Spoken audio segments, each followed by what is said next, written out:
Шерхан Мұртаза. Интернат наны. Әлтай нанға тоймаушы еді. Басы дәу, үрпек шаш, мойны қылдырықтай, үңірек көз, томпақ ауыз қара бала болатын. Болбырақ, оқуға олақ, есілдерді ауқатқа ауып кеткен сияқты еді. Сабақтан қала береді. Ебі келсе асханаға кезекші болуға тырысады. Кезекшінің міндеті 2 шелекпен өзеннен еңірете су тасиды. 100 баланы асырайтын тай қазан толғанша тасиды.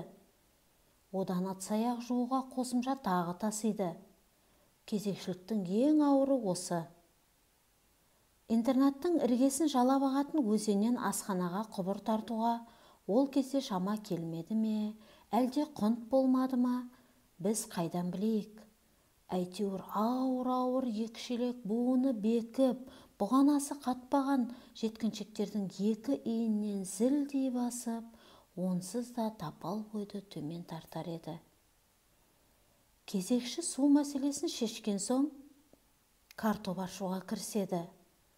Одан кейін ұзынан ұзақ созылған столға 2 қатар қалай тәрелкелерді, қисық қыңыр қалайы қасықтарды қойып шығады.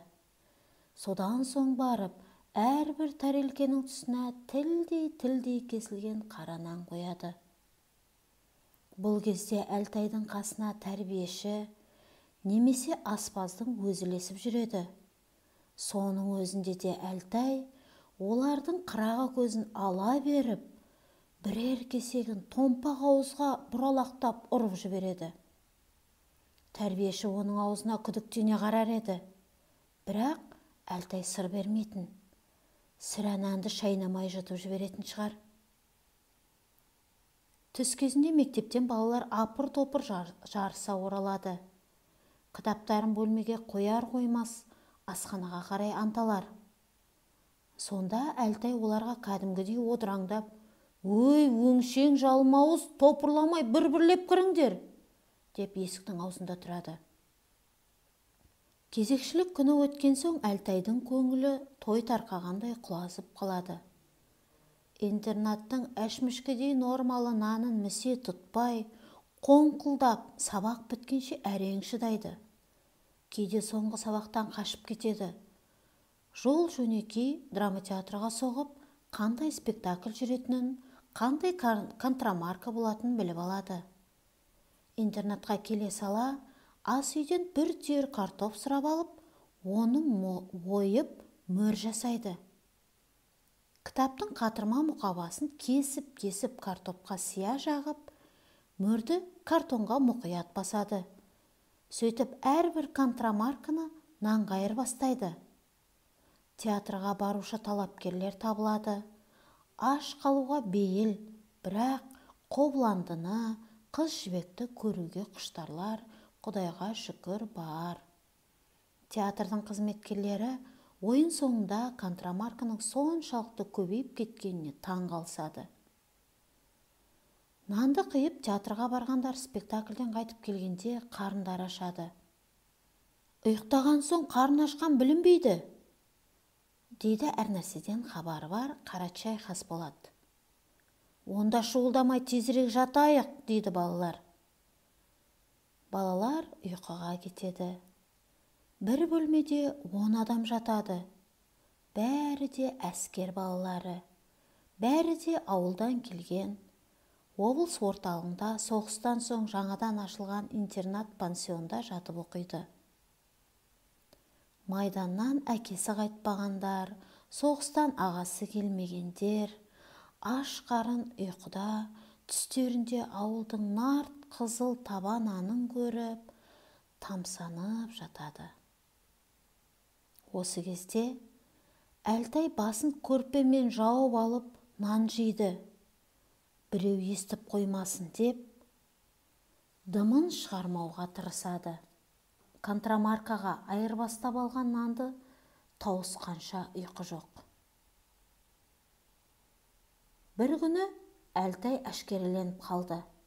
Сәттіғұл дейтін бала оның түнде нан жеп жатқанын біліп қойыпты. «Полундра!» деп Сәттіғұл айқай салсын. Балалардың бәрі үй өртеніп бара жатқандай орындарынан сасқалақтап атып тұрсын. Не боп қалды? Әлтай нан жеп жатыр. Нан? Нан деген сөзді естігенде ұйқы шайдай ашылады. 7 түн ішінде таң атып, түн шығып, 10 жетімнің тар бөлмесіне нұр шашырғандай болады. Нан деген сөз алыстағы ауылдан апаң келіп тұр дегенмен бірдей. Айында, жылында ауылдан апаң бір келгенде кіші қалта талқан, бірер табан нан әкелер еді. Іні қарындасының аузынан жырып әкеп тұрғаны есіңе түскенде талқан тамағыңнан өтпейді-ау. Сәттіғұл барып Алтайдың үстінен көрпені жұлып алады. Әлтай қақпанға түскен қасқырдай ақсиып айбат шегеді. Бер бізге де, деді Сәттіғұл. Басқалар бұл кезде Сәттіғұлды үнсіз қуаттап, анталап тұрады.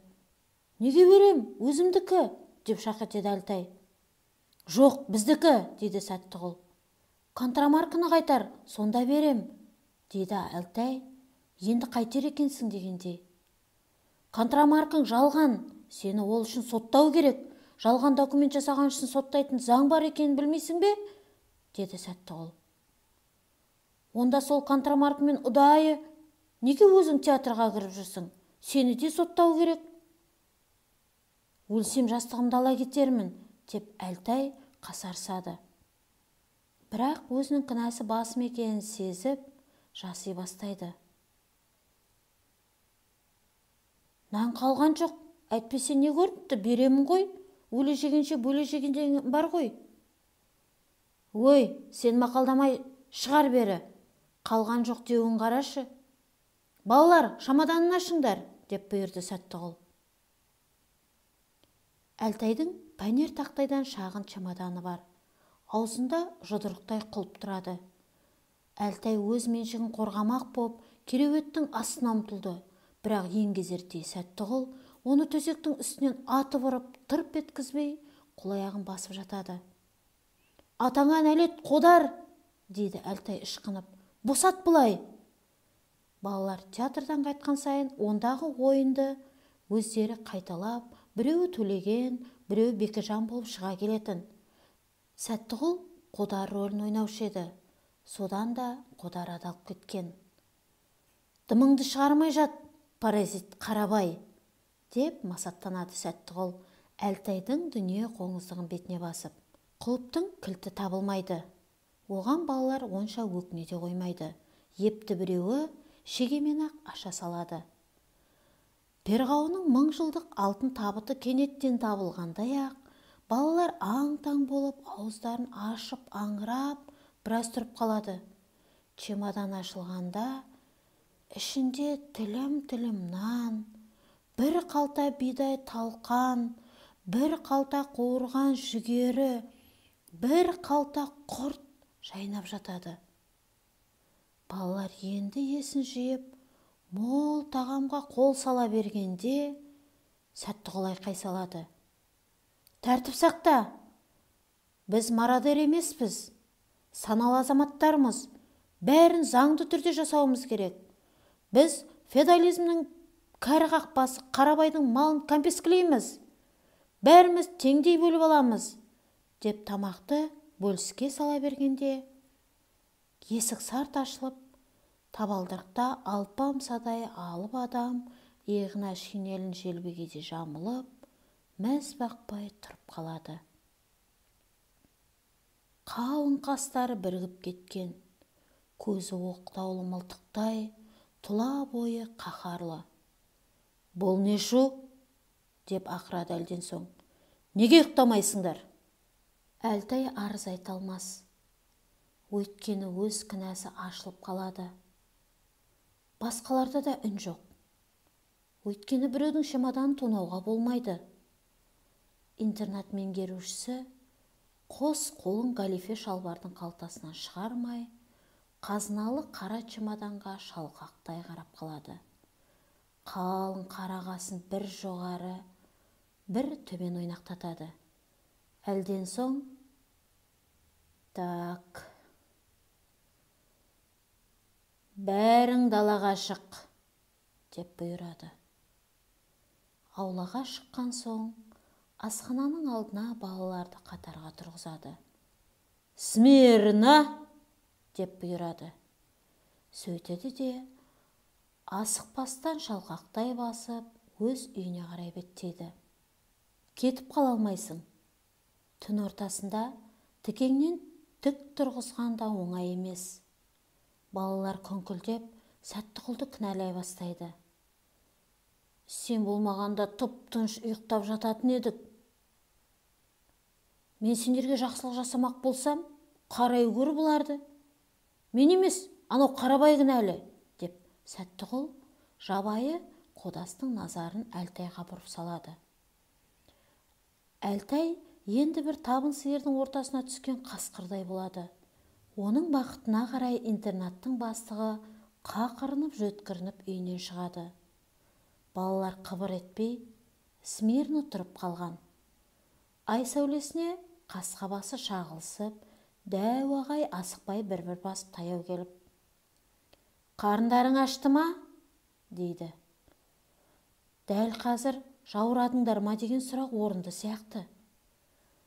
Бірақ интернат меңгеруші «Қарындарың ашты ма?» деп сұрайды.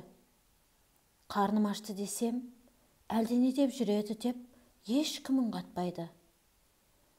Айтпайсыңдар ғой, Онда тұра тұрыңдар, тағы да, деп дәу ағай қайтадан өз үйіне асықпай аяңдай бастайды.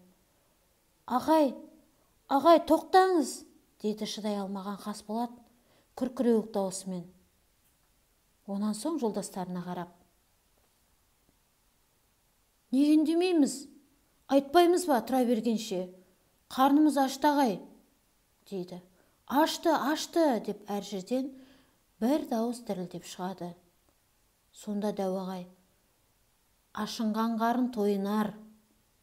Барыңдар, ұйықтаңдар», деп бұйырады. Жақсы сөз жарым ырыс. Балалар жәбір жаманшылықтың бәрін ұмытып, жылы көрпелерінің астына қойып кетеді. Сол көңіл тоқтықпен рахаттанып ұйқыға кірісе бергенде, әрбір төсектің басына Әлтай келіп, балаларды басынан түрткілейді. «Мә», дейді аң-таң болған жолдасына. Әлтай бір тілім нан ұсынып, нан жетпегендерге бір уыс талқан немесе бір түйір құрт түйеді. Бөлме іші мейірімге толғандай. Сол сезімнің әлдилеуімен 10 бала тәтті ұйқыға кетеді. Түстерінде бір қанар нан арқалап, балаларға үлестіріп жүрген дәу ағайды көреді. Жаңа жыл екен дейді. Интернат асханасының қақ ортасында үлкен елка орнатылған екен. Шыршаның әрбір бұтағынан қызыл күрең бөлке-бөлке нан салбырап тұр екен. Дәу ағай аяз ата болған екен. Жаңа жылда конфет орнына бір-бір бөлке нан сыйлап жүр екен. Сол бөлкелердің қақ ортасына Әлтайды салбыратып іліп қойған екен. Қыстың қысқы күні асханадағы тілдей қара наннан басталады. Ештеңе өзгермеген. Әлтай бүгін кезекші емес. Содан да қабағы салыңқы. Кезекші болмаған күні мектепке барар жолдағы нан магазинін қалайда бір сүзіп өтер. Магазинші сары әйел ұдайы ашулы болатын. Әлтайдың карточкасы жоқ екенін біледі де, «Бар айда», деп қуып жіберетін. Бүгінде мектептен қайтқанда шыдамай, қабақтың тұсына тоқтамай өтпейтін маскүнем құсап, Әлтай нан магазиніне қалай кіріп кеткенін өзі де білмей қалған. Кіруін кірсе де, сатушы қатын ұрсар ма екен деп қипақтаған. Бірақ сары әйелдің жүзі жарқын, қабағы жазылған. Сақ-сақ күледі де, пештен жаңа шыққан жып-жылы нанды күндегідей тілді етіп тілмей, бөлке-бөлкесімен беріп жатыр.